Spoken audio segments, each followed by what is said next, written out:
All right, guys, moving right along on the DIY spool gun. I got this mocked up. I just made this little aluminum bracket here with 2 screws.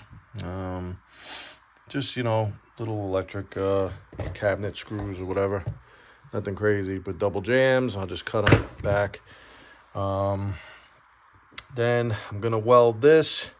Just do some quick welding underneath. So the threaded rod is part of the nut. And then I'll mount it just like that, weld it solid. I had 2 nuts on the end here, but I don't like having to use wrenches on this stuff. So this is just a piece of 1-inch aluminum. I was making a knob or something, but I don't know, change the plan. So anyway, I'm gonna bore this out and thread it for this 1/2-inch coarse thread. And I'll just part it off in the lathe. I'll make a little hand knob. I might put a double jam on the back side of it just to lock it. I got the spring and the bushing like I showed you guys last time. And then on the front here, I have a right angle one of these little guys, but the nipple's too small. I'm trying to use this braided cable. It's kind of extra heavy duty for no reason. I might scale it down and just use this stuff. Just has to pass argon through it. But that at least is a nice tight fit. What I'll probably do is flip this around. I'll have this hose. I'll drill a hole down on the bottom. I'll have it come down and run in here with the wiring. And then, I'll drill some holes here for the positive juice wire. That's how we are for now. I got my Teflon line. Can't even tell you guys how long I've been storing this, but did want to show one little detail here. I machined this in the lathe to be a nice tight fit on this nozzle. You can see I can't even get it on, right? But what you have to remember is to drill little holes on the front edge here. I don't know what this started life out as, but I basically just drilled 4 like diffuser holes around it. Once this goes on, this will seal here, and then that will release the argon and force it out the front, for the shielding gas. On the back side here, I drilled this out years ago.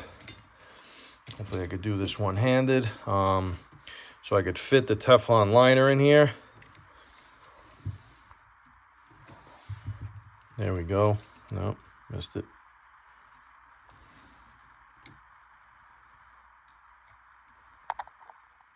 Sheesh. All right. You can see, just sticks out the front. And what I'll do is I'll leave it like that. Then I'll screw this in so I know it's butted right up against the tip. That'll allow my aluminum wire, to run nice and smooth through the hole there. But then what I do want to do is I want this Teflon to stop right before the rollers, but I need a way to support it here. Instead of coming up with another bracket or anything dumb, I think I have some, 3/4 or 7/8 copper, whatever the hell it is. It's actually a nice fit in here.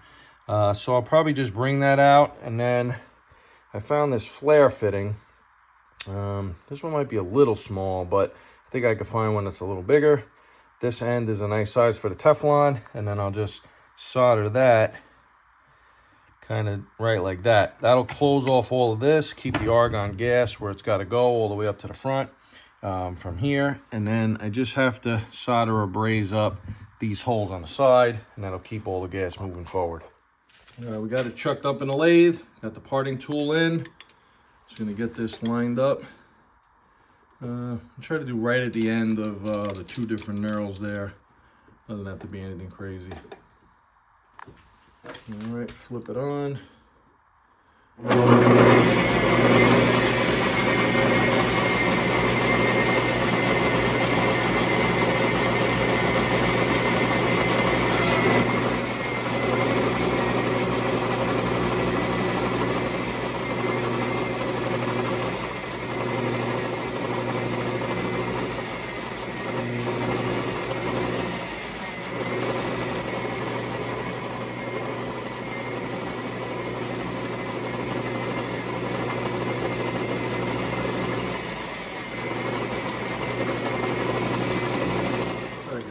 nice little touch I like to do on knurled knobs.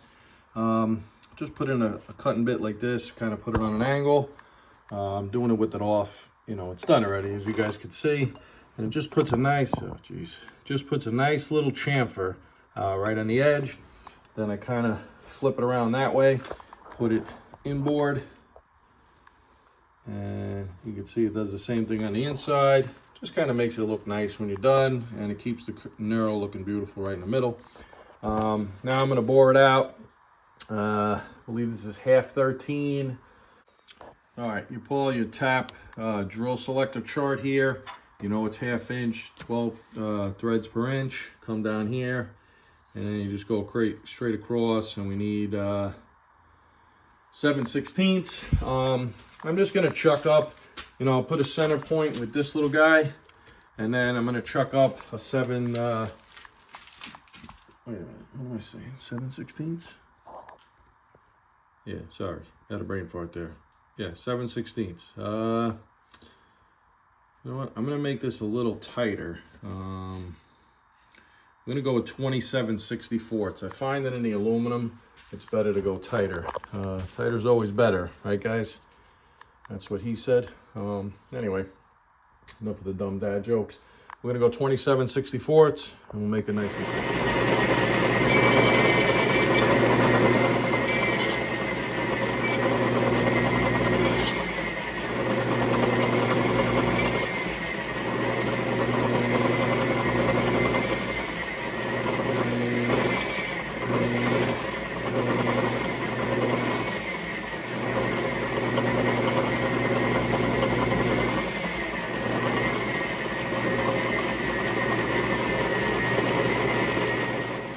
got the tap set up, the holder, kind of bring the live center right into the back of it. It's going to give me the support, and then I just move this forward as I run the tap in and out. All right, I think that came out pretty good, guys. Have a decent amount of tension, not the best. What I'll probably have to do is just trim down that copper bushing, just a 1/2 inch piece of copper tubing, so I could get a little more, you know, pressure down on that spring. But for now, I think it'll be pretty good. Yeah, we're gonna go with that. Then over here, moving right along, I'm gonna cut this piece of copper, you know, to the length I need. It fits pretty good right in there, like I said before. Solder up that hole on the other side. And then this guy actually fits in here pretty dang good. Might end up, I think solder will work on that. Yeah, you know what I'll do? I'll take the hammer, and I'll just hammer down on all the flats, get it to the exact shape of this so it's a little bit tighter, and then I'll solder it. We should be good to go.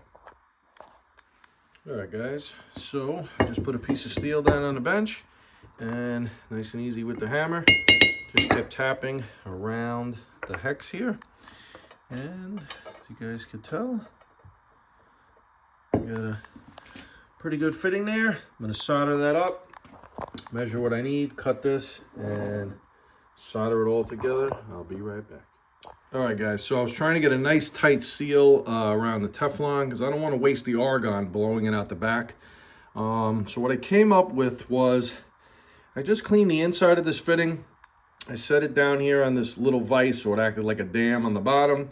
And I basically just soldered the whole inside, ground the top flush, and then now I'm drilling it out with a drill bit to make it a little bit more of a snug fit for this guy.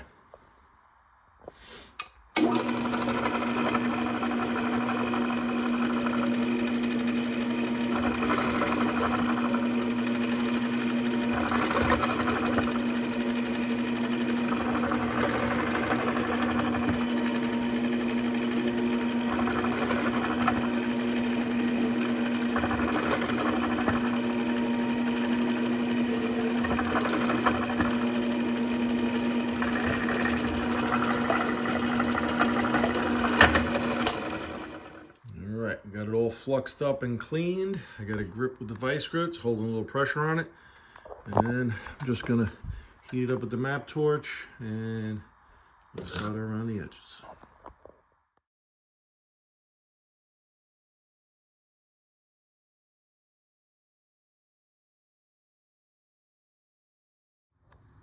All right, guys, so I had a ton of problems soldering this heavy duty brass to the copper and whatnot. I don't know, any plumbers out there, this is what I'm using, 95.5 lead free. My old solder that I had for years, I never had a problem. You can see brass to brass, I soldered it fine. This I did a few years ago. Over here I ended up having to braze it. I did the back here, I had showed you guys, had those 2 slots. That came out pretty good.